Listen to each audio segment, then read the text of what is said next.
नमस्कार, आपके साथ मैं हूं करुणा शंकर शर्मा। लेकिन सबसे पहले बात करेंगे पीएम मोदी के बिहार और बंगाल दौरे की। तो बड़ी खबर क्या है? प्रधानमंत्री नरेंद्र मोदी आज बिहार के जमुई जाएंगे। चुनाव की तारीखों के ऐलान के बाद पहली बार प्रधानमंत्री बिहार जा रहे हैं। पीएम जमुई से 40 सीटों को साधेंगे। बिहार में लोकसभा चुनाव को लेकर सरगर्मी तेज हो गई है। सभी दलों ने चुनाव प्रचार की रफ्तार बढ़ा दी है। 400 पार के नारे के साथ पीएम मोदी लगातार चुनावी सभा कर रहे हैं। पीएम बिहार के जमुई से चुनावी अभियान की शुरुआत करने जा रहे हैं। पीएम ने 2019 में यहीं से पहली जनसभा की थी। तब एनडीए को 40 में से 39 सीटों पर सफलता मिली थी। पीएम मोदी एक बार फिर बिहार में चुनावी शंखनाद जमुई से ही कर रहे हैं। इस बार एनडीए को उम्मीद है कि वो बिहार की 40 सीटें जीतेंगी। प्रधानमंत्री बिहार में एनडीए उम्मीदवार के लिए पहली चुनावी सभा करने आ रहे हैं। अपने सहयोगी पार्टी एलजेपी की सीट जमुई से चुनाव प्रचार का आगाज कर बिहार में एनडीए की एकजुटता का संदेश दे रहे हैं। पीएम की इस रैली को सफल बनाने के लिए एनडीए के सभी सहयोगी पूरी ताकत से जुटे हैं। हिंदुस्तानी आवाम पार्टी के नेता जीतन राम मांझी ने कहा कि बिहार की जनता सभी सीटें एनडीए की झोली में डालेंगी। चुनावी सभा अटेंड करने के लिए सबसे पहले जमुई का कार्यक्रम उनका है और हम स्वागत करते हैं। अच्छा समझते हैं कि आज हर क्षेत्र के जीत के लिए वो भी हमारा है। उनका कहना है कि अब की बार 400 पार और बिहार के लोगों का कहना है कि 400 सीट पर हम लोग जीतेंगे। समझते हैं कि बिहार की जनता उनके पीछे है और उनकी बातों को सुन करके उनकी गंभीरता को लेगी और बिहार में 400 सीट उनके झोला में डालेगी। पीएम मोदी के जमुई दौरे पर सबकी नजरें टिकी हैं। पीएम मोदी यहां से बहुत बड़ा संदेश देने वाले हैं। अब देखना होगा कि इस दौरे से बिहार की राजनीति में कितना असर पड़ता है। और पीएम मोदी बिहार से पश्चिम बंगाल के कूच बिहार जाएंगे, जहां वो एक जनसभा को संबोधित करेंगे। पीएम की रैली के 25 किलोमीटर दूर ममता बनर्जी भी चुनावी सभा को संबोधित करेंगे। पश्चिम बंगाल के कूच बिहार में दो ऐसी चुनावी रैलियां होने वाली हैं जिन पर सबकी नजरें टिकी हैं। एक तरफ प्रधानमंत्री नरेंद्र मोदी यहां पर एक जनसभा को संबोधित करेंगे, तो वहीं बंगाल की मुख्यमंत्री ममता बनर्जी भी एक रैली करने वाली हैं। रैली को लेकर दोनों खेमों में जोरदार तैयारी की गई है। प्रधानमंत्री नरेंद्र मोदी कूच बिहार के रासमेला मैदान में हुंकार भरेंगे। वहीं पीएम की सभा से 30 किलोमीटर दूर पश्चिम बंगाल की मुख्यमंत्री ममता बनर्जी माथाभांगा के गुमानीरहाट हाई स्कूल मैदान में एक जनसभा को संबोधित करेंगी। इन दोनों सभाओं को देखते हुए प्रशासन ने पूरी तैयारी की है। जिले के बाहर से 500 अतिरिक्त फोर्स मंगाई गई हैं। तृणमूल कांग्रेस ने पीएम मोदी के बार बार बंगाल दौरे पर सवाल उठाया है। टीएमसी ने कहा कि पीएम तभी बंगाल आते हैं जब चुनाव होता है। देखिए, हम लोग भी बहुत बार बोलते थे कि प्रधानमंत्री बार बार आते हैं बंगाल में, तभी आते हैं जब इलेक्शन होता है, जब निर्वाचन होता है। तो उसके लिए निर्वाचन मंत्री भी हम लोग बोले। प्रधानमंत्री अच्छी तरह के समझते हैं कि जो 18-19 सांसद भाजपा से निर्वाचित हुए थे 2019 में, उनके कलकम्मों द्वारा बंगाल की कोई उन्नति नहीं हुई। और वहीं गृह मंत्री अमित शाह से 2 दिनों के तमिलनाडु दौरे पर होंगे, जहां पर वो 4 रोड शो भी करेंगे।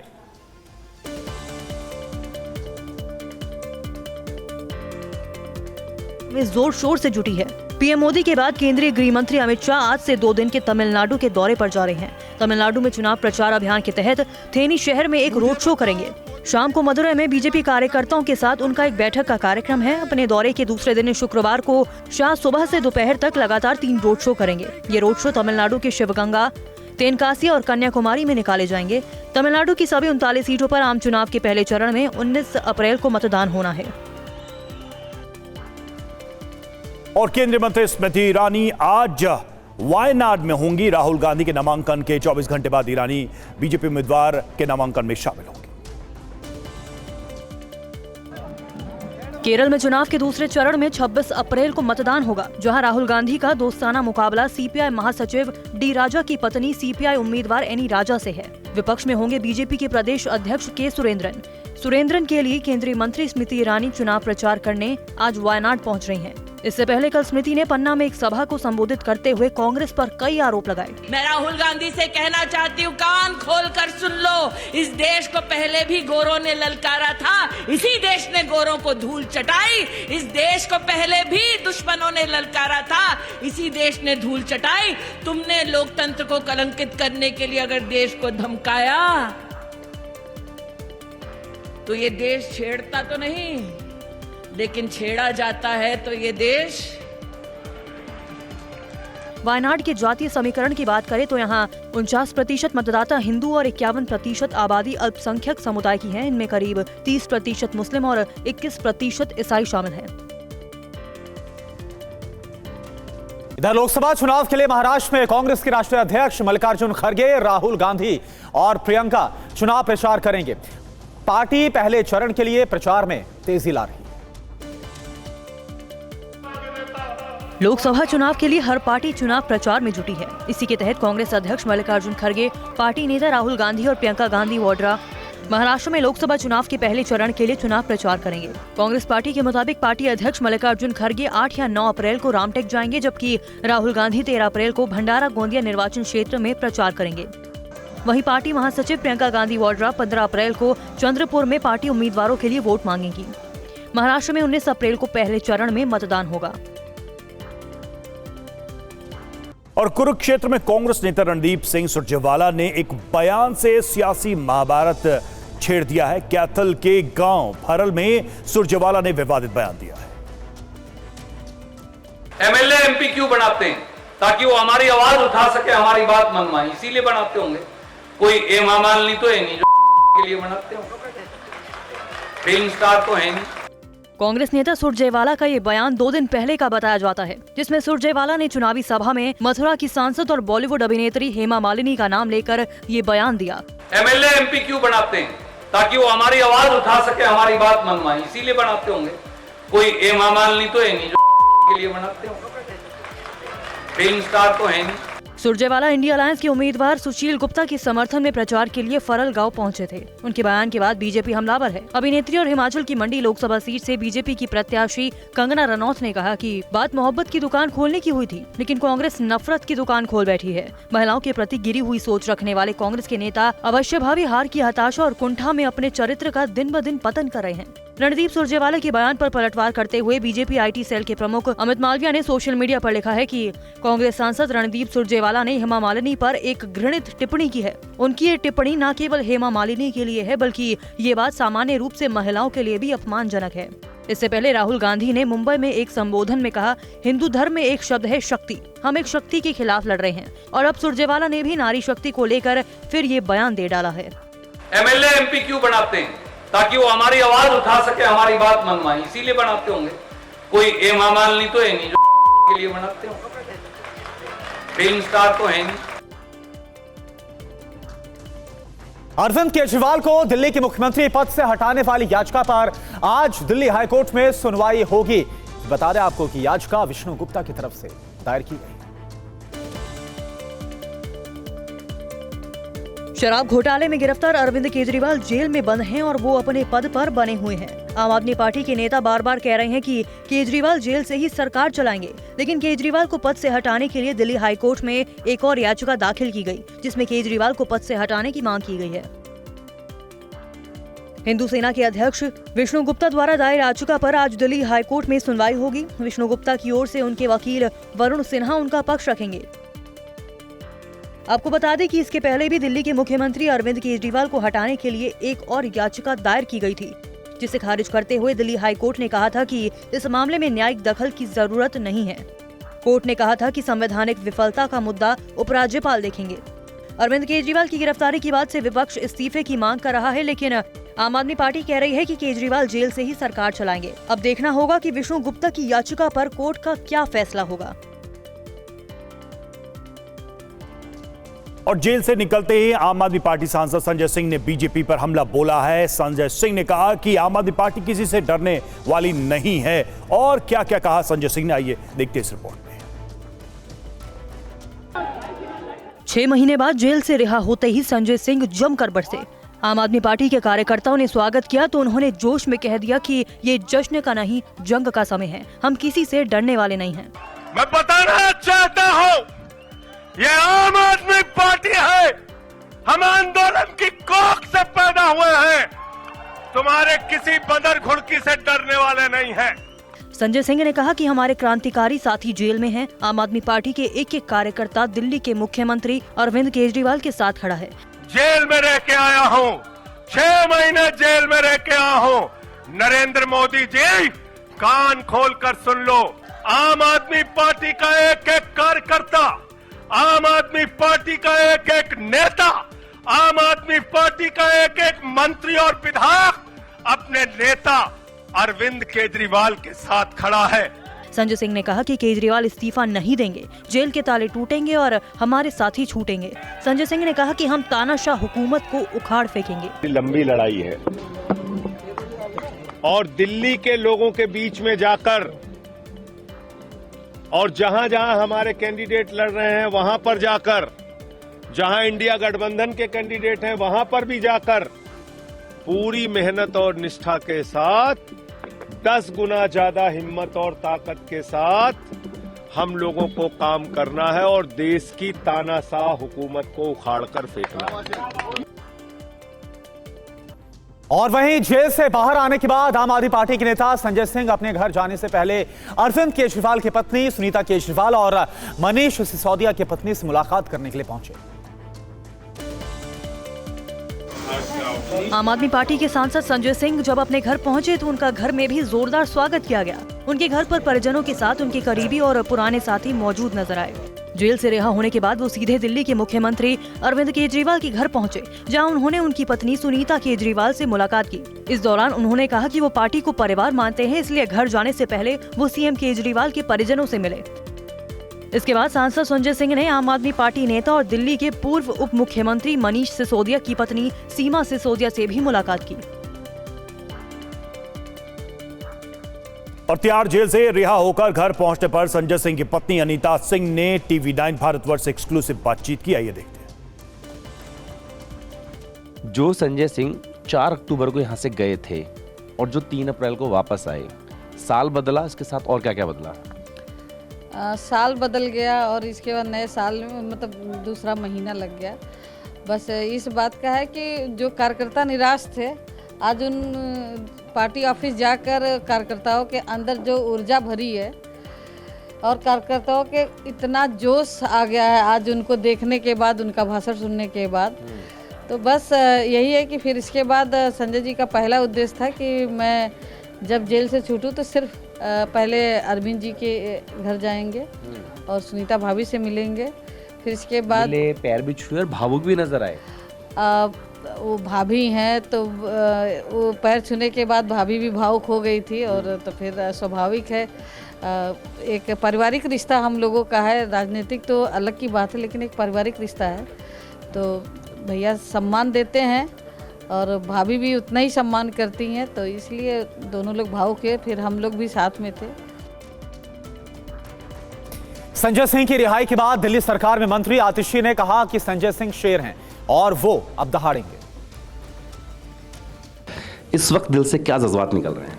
देखिए, ये सत्य की विजय है। पिछले 2 साल से रोज रोज रोज रोज आम आदमी पार्टी पे झूठे आरोप लगाए जा रहे थे, भ्रष्टाचार के आरोप लगाए जा रहे थे। सब लोग सोच रहे थे कि आखिरकार क्या मामला है, लेकिन संजय सिंह की बेल के मामले में सुप्रीम कोर्ट ने बार बार ईडी से पूछा, पैसा कहाँ है, मनी ट्रेल कहाँ है, प्रोसीड्स ऑफ क्राइम कहाँ है। ईडी के पास कोई जवाब नहीं था। सारा सच देश के सामने आ गया। एक वक्त ऐसा आया, आपने कहा कि 4 जो बड़े सीनियर लीडर हैं वो अंदर हैं और धमकाया जा रहा है 4 और लीडर अंदर जा सकते हैं, तो ऐसे में संजय सिंह का बाहर आना एक संजीवनी बूटी की तरह हमारी पार्टी के लिए। देखिए, संजय सिंह जी हमारे बड़े भाई हैं, हमारे गार्जियन हैं। पिछले 1 साल से एक के बाद एक झूठे आरोपों में ईडी आम आदमी पार्टी के नेताओं को गिरफ्तार कर रही थी। आज जो ये सत्य की विजय हुई है, ये ना सिर्फ आम आदमी पार्टी के कार्यकर्ताओं को, पूरे देश को आम आदमी पार्टी की सच्चाई का, आम आदमी पार्टी की ईमानदारी का संदेश दे रहा है। और संजय सिंह जी आम आदमी पार्टी के शेर हैं। वो जेल से निकलने के बाद दुगनी स्ट्रेंथ के साथ दहाड़ेंगे, मोदी जी की तानाशाही के खिलाफ दहाड़ेंगे। अब भारतीय जनता पार्टी का अंत आने वाला है, हमारा शेर बाहर आ गया है। तो अभी ये जश्न का समय नहीं है, ये संघर्ष का समय है, और ये संघर्ष हम और मजबूती से करेंगे, संजय सिंह जी के नेतृत्व में करेंगे। और इधर संजय सिंह के जेल से निकलने के बाद जश्न मनाने पर बीजेपी ने पलटवार किया है। बीजेपी ने कहा है कि इससे आम आदमी पार्टी की सोच क्या है, ये साफ नजर आता है। संजय सिंह बेल पर बाहर आते ही बीजेपी पर हमलावर हो गए हैं। बीजेपी ने कहा कि उन्हें बेल मिला है, वो शराब कांड से बरी नहीं हुए हैं। ये कोर्ट का काम है कि वो किसको बेल देगा, किसको बेल नहीं देगा। तो अब तो बेल मिल गई उनको, हालांकि मिली बेल है, वो शराब घोटाले से रिहा नहीं हुए हैं, लेकिन उत्सव ऐसा मना रहे हैं लोग जैसे लगता है कि पूरे शराब कांड से बरी हो गए। बीजेपी ने कहा कि भ्रष्टाचारी पार्टी के एक नेता अगर जमानत पर बाहर आते हैं और पार्टी उसका जश्न मनाती है तो उसकी सोच का पता चलता है। भ्रष्टाचारी पार्टी के एक नेता अगर जमानत पे बाहर आते हैं और उसको वो सेलिब्रेट करते हैं तो उस पार्टी की सोच पता चलती है। जमानत से बाहर आना अपराध मुक्त होना नहीं है। जमानत मिलती है तो जमानत खत्म भी होती है। उस आरोपी या अपराधी को उसकी नियमों का पालन करना पड़ता है। तो संजय सिंह तिहाड़ जेल से बाहर तो आ गए, लेकिन सुप्रीम कोर्ट ने कुछ शर्तों के साथ संजय सिंह को जमानत दी है। आप देखिए खबर।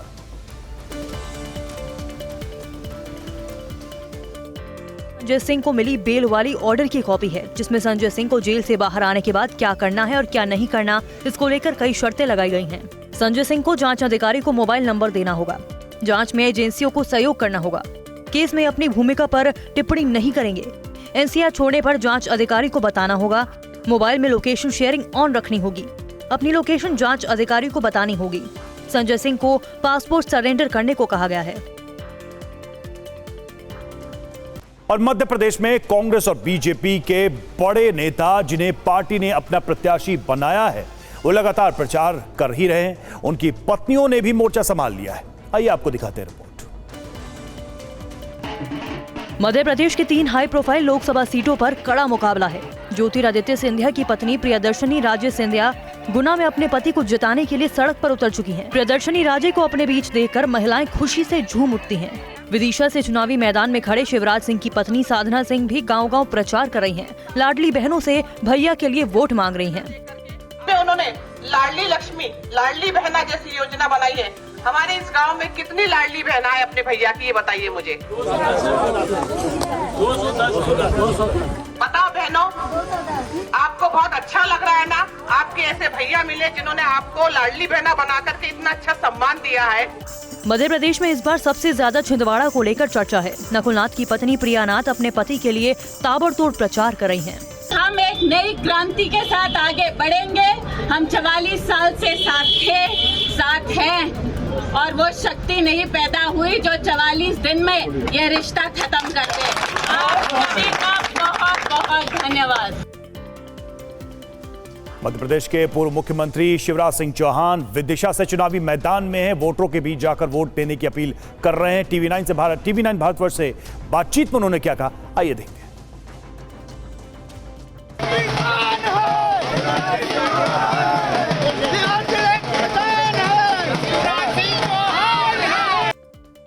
विदिशा से 5 बार सांसद, 6 बार विधायक और मध्य प्रदेश के 4 बार मुख्यमंत्री रहे शिवराज सिंह चौहान चुनावी मैदान में उतर चुके हैं। शिवराज सिंह ने चुनाव अभियान की शुरुआत पौधे लगाकर की। विदिशा से लोकसभा चुनाव लड़ने का फैसला आपका था या पार्टी का था, या आपने भी इच्छा जाहिर की थी कि चलिए अब चुनाव लड़ा जाए? मेरी अपनी कोई इच्छा नहीं है, पार्टी की इच्छा ही मेरी इच्छा है, क्योंकि पार्टी राष्ट्रीय पुनर्निर्माण का एक मिशन है और हमने तय किया है कि पार्टी के माध्यम से देश की सेवा करेंगे, जनता की सेवा करेंगे। तो पार्टी जो काम तय कर देती है उसको पूरी प्रामाणिकता और मेहनत से करना, यह हमारा परम कर्तव्य है। यही मान के पार्टी ने जो फैसला किया उसके अनुरूप हम लोग काम करते हैं। मैं ऐसे ही कार्य करता हूँ। शिवराज सिंह चौहान लाडली बहनों के बीच पहुंचे और उनसे बातचीत की और आशीर्वाद लिया। कन्नौद इलाके में लाडली बहनों ने शिवराज सिंह को चंदा भी दिया। ये वो लाडली बहनें शिवराज सिंह चौहान की जिन्होंने उन्हें चंदा भी दिया है और साथ ही साथ वोट देने की भी बात कर रही हैं। कुल मिलाकर इन्हीं बहनों के सहारे शिवराज सिंह चौहान चुनाव लड़ रहे हैं। विधानसभा चुनाव में इसका असर तो खूब दिखाई दिया, अब लग रहा है कि लोकसभा चुनाव में भी इसका असर जमकर दिखाई देने वाला है। और दिल्ली में आज बीजेपी मैनिफेस्टो कमेटी बैठक होगी। राजनाथ सिंह की अध्यक्षता में यह दूसरी बैठक होगी। प्रधानमंत्री नरेंद्र मोदी ने लोकसभा चुनाव में 400 प्लस सीटें जीतने का नारा दिया है। ऐसे में बीजेपी घोषणा पत्र भी लोक लुभावन ही होगा। पार्टी घोषणा पत्र में युवा, किसान और महिलाओं पर विशेष ख्याल रखेगी। राजनाथ सिंह की अध्यक्षता में बनी 27 सदस्यीय घोषणा समिति की आज दूसरी बैठक होने वाली है। सूत्रों के मुताबिक बीजेपी 19 अप्रैल को पहले चरण के मतदान से पहले संकल्प पत्र जारी कर सकती है। सूत्रों से संकल्प पत्र से जुड़ी कई जानकारियां सामने आई हैं, जिसके मुताबिक बीजेपी के संकल्प पत्र की थीम मोदी की गारंटी और 2047 तक विकसित भारत होगी। संकल्प पत्र में ज्ञान पर फोकस किया जाएगा। ज्ञान का अर्थ गरीब, युवा, अन्नदाता और नारी शक्ति से है। बीजेपी अपने संकल्प पत्र में इन 4 वर्गों के लिए कई महत्वपूर्ण वादे कर सकती है। प्रधानमंत्री नरेंद्र मोदी कई बार कह चुके हैं कि उनके लिए देश में केवल 4 जातियां हैं: गरीब, युवा, किसान और महिलाएं। इसलिए इन चारों वर्गों को केंद्र में रखकर संकल्प पत्र में बड़ी योजनाओं के वादे संभव हैं। अब देखना होगा कि बीजेपी संकल्प पत्र में और क्या क्या लोक लुभावन वादा करती है। और चलिए अब बात करते हैं बिहार की पूर्णिया सीट की, जिसको लेकर आरजेडी और कांग्रेस के बीच खींचतान मची है। और इस सीट से आज पप्पू यादव अपना नामांकन दाखिल करेंगे। नामांकन से पहले उन्होंने कहा कि वो किसी भी कीमत पर पूर्णिया को नहीं छोड़ने वाले। कांग्रेस नेता पप्पू यादव आज पूर्णिया सीट पर अपना नामांकन दाखिल करने जा रहे हैं। कि यदि आपको लगता हो कि कांग्रेस क्यों ज्वाइन किए, यदि लालू यादव जी के मन में किसी बात की ठेस हो तो आप हमको पूर्णिया दे दीजिए और लालटेन से दे दीजिए, हमको कोई दिक्कत नहीं। मैं लालटेन, लेकिन पूर्णिया नहीं छोड़ूंगा। मधेपुरा में आप किसी को लड़ाइए। पप्पू यादव ने केरल के वायनाड का उदाहरण देते हुए पूर्णिया नहीं छोड़ने का ऐलान किया। इससे पहले बुधवार को आरजेडी प्रत्याशी बीमा भारती ने पूर्णिया सीट से अपना नामांकन दाखिल कर दिया। बात असम की। असम में चुनावी बयार गर्म है। जोरहाट लोकसभा सीट से कांग्रेस के उम्मीदवार गौरव गोगोई ने चुनाव प्रचार के दौरान स्थानीय लोगों के साथ डांस किया। चुनाव नजदीक आते ही कई उम्मीदवार अपने अनोखे अंदाज से सुर्खियों में आने लगते हैं। इनमें से एक है जोरहाट लोकसभा क्षेत्र से कांग्रेस उम्मीदवार गौरव गोगोई। जोरहाट लोकसभा क्षेत्र में चुनाव प्रचार के दौरान कांग्रेस उम्मीदवार गौरव गोगोई ने स्थानीय लोगों के साथ नृत्य किया। स्थानीय वाद्य यंत्र ताला, गोगोना और बांस के वाद्य यंत्र टोका की धुन पर स्थानीय लोगों के साथ गौरव गोगोई खूब थिरके। पिछले 2 चुनावों में जोरहाट लोकसभा सीट पर बीजेपी का कब्जा रहा है। 2014 में बीजेपी के कामाख्या प्रसाद और 2019 में तपन कुमार गोगोई ने जीत हासिल की है। और एक बड़ी खबर आ रही है। महाराष्ट्र के ठाणे में बहुमंजिला इमारत में आग लग गई है। मुंब्रा इलाके में बहुमंजिला इमारत में भीषण आग लगी है। फायर ब्रिगेड ने कड़ी मशक्कत के बाद आग पर काबू पाया। ये तस्वीर आप देखिए मुंब्रा इलाके ठाणे में, जहां पर यह आग लगी है। भीषण आग लगी है। इमारत के अंदर आग की लपटें कैसे उठती नजर आ रही हैं और काफी मशक्कत के बाद इस आग पर काबू पाया जा सका।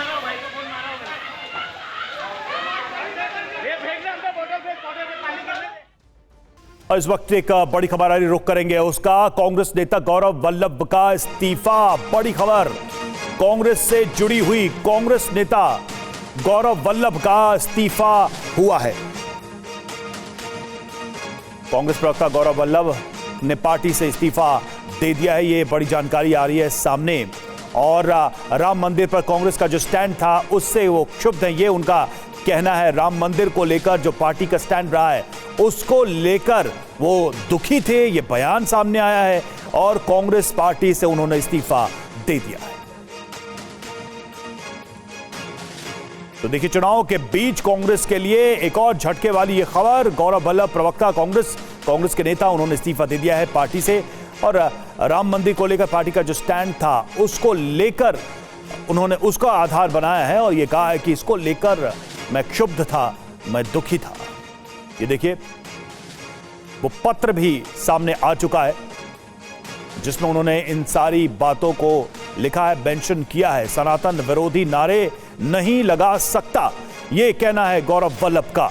चुनाव से ठीक पहले कांग्रेस को एक और झटका लगा है। तो बड़ी खबर, बड़ी जानकारी हम आपको दे रहे हैं। देखिए, कांग्रेस से जुड़ी ये खबर है। गौरव वल्लभ ने इस्तीफा दे दिया है और साफ तौर पे उन्होंने अपने इस्तीफेनामे में, अपने रेजिग्नेशन में लिखा है कि सनातन विरोधी नारे नहीं लगा सकता। राम मंदिर पर जो पार्टी का स्टैंड था उससे वो क्षुब्ध रहे हैं, दुखी रहे हैं। सनातन विरोधियों पर कांग्रेस चुप क्यों है, ये भी सवाल वो उठा रहे हैं। कुमार विक्रांत हमारे साथ हमारे संवाददाता जुड़ चुके हैं। कुमार विक्रांत, रेजिग्नेशन लेटर में राम मंदिर सनातन का जिक्र किया गया, इस्तीफा देने से पहले क्या क्या कहा है गौरव वल्लभ ने? देखिए, गौरव वल्लभ लगातार पिछले करीब 6 महीनों से कांग्रेस पार्टी का जो मीडिया विभाग है उससे नाराज चल रहे थे। नहीं याद पड़ता मुझे उन्होंने कोई प्रेस कॉन्फ्रेंस दिल्ली आकर की जो कि पहले बहुत किया करते थे। तो उन्होंने एक खत लिखा है और उसके बाद कांग्रेस पार्टी से इस्तीफा दे दिया है। तो निश्चित तौर पर एक झटका है कांग्रेस पार्टी के लिए। राजस्थान से वो लोकसभा का टिकट भी चाहते थे जो कि उनको नहीं मिल पाया। तो अब उन्होंने तमाम आरोप लगाते हुए कांग्रेस पार्टी से इस्तीफा दिया है। तो एक मुश्किल घड़ी है कांग्रेस पार्टी के लिए। चलिए, शुक्रिया आपका कुमार विक्रांत इस पूरी जानकारी के लिए। और चलिए, अब वक्त हो गया है वीडियो ब्रेकिंग का। शुरुआत करते हैं एमपी के दतिया से बदमाशों की हुड़दंग की इस खबर के साथ। देखिए खबर क्या आ रही है। एमपी के दतिया टोल नाके पर बदमाशों ने फायरिंग की है। 15 मिनट तक ताबड़तोड़ फायरिंग की है। जान बचाने के लिए कुएं में कूदे 2 कर्मियों की मौत भी हो गई। तो ये तस्वीरें आपके सामने एमपी के दतिया टोल नाके की है जहां पर बदमाशों ने फायरिंग की है। और देखिए किस तरह से घटना और ज्यादा बड़ी तब हो गई जब जान बचाने के लिए 2 कर्मी कुएं में कूदे और उनकी मौत की खबर सामने आ रही है। पूरा वीडियो सीसीटीवी फुटेज इस वक्त हम आपको दिखा रहे हैं। 15 मिनट तक बदमाशों ने ताबड़तोड़ फायरिंग की है।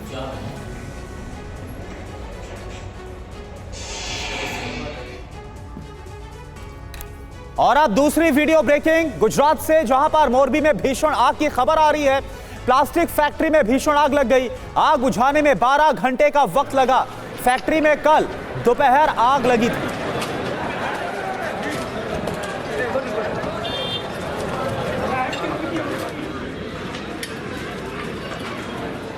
और वहीं तीसरी वीडियो ब्रेकिंग मुंबई से है। मुंबई के मुंब्रा इलाके में भीषण आग लगी। 5 मंजिला इमारत में आग लगी और उसके बाद कैसे अफरा तफरी मची है, ये तस्वीरें आप देख पा रहे हैं।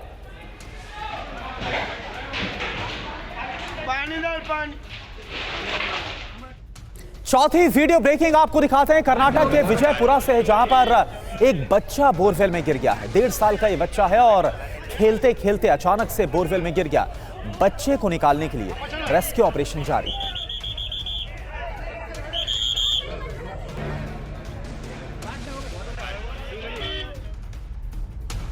और अब 5वीं वीडियो ब्रेकिंग, ये देखिए सीरिया से, जहां पर हमा शहर में भीषण धमाका हुआ है।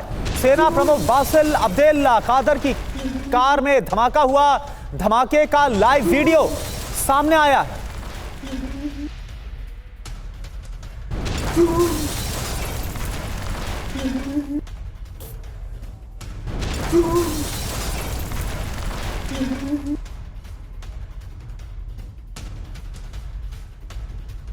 और छठी वीडियो ब्रेकिंग, तुर्की में मेयर चुनाव नतीजे का विरोध। राष्ट्रपति एर्दोआन के खिलाफ सड़कों पर नाराजगी। मेयर चुनाव में विपक्षी उम्मीदवार को मिली थी जीत।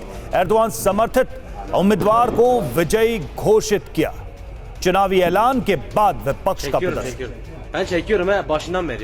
7वीं वीडियो ब्रेकिंग आपके सामने। आइसलैंड से, आइसलैंड में फिर सक्रिय हुआ ज्वालामुखी। ज्वालामुखी के आसपास मौजूद थे लोग। ज्वालामुखी विस्फोट से लोगों में दहशत।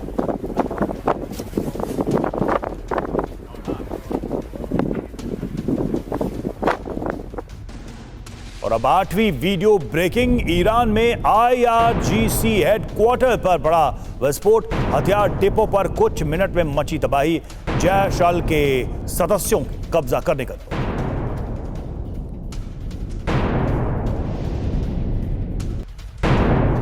9वीं वीडियो ब्रेकिंग, बलूच आतंकी ईरान सेना के बीच एनकाउंटर। दक्षिण ईरान में 2 मिलिट्री स्टेशन पर हमला। ईरान में आतंकी हमले का लाइव वीडियो।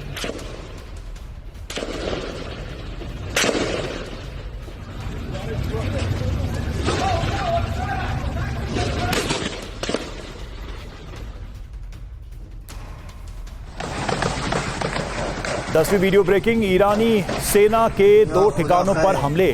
गोलियों की तड़तड़ाहट से गूंज उठा इलाका। 2 आतंकी मारे गए, 3 अन्य घायल।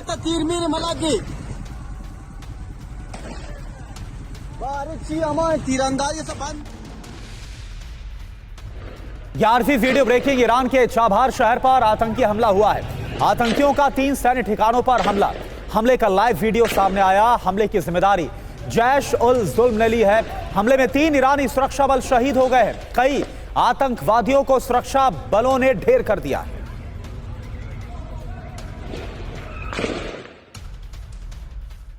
और 12वीं वीडियो ब्रेकिंग आपको दिखा रहे हैं सीरिया के दमिश्क से है, जहां पर बड़ा धमाका हुआ। धमाके से दहल गया पूरा इलाका। दूर दूर तक सुनाई दी धमाकों की आवाज।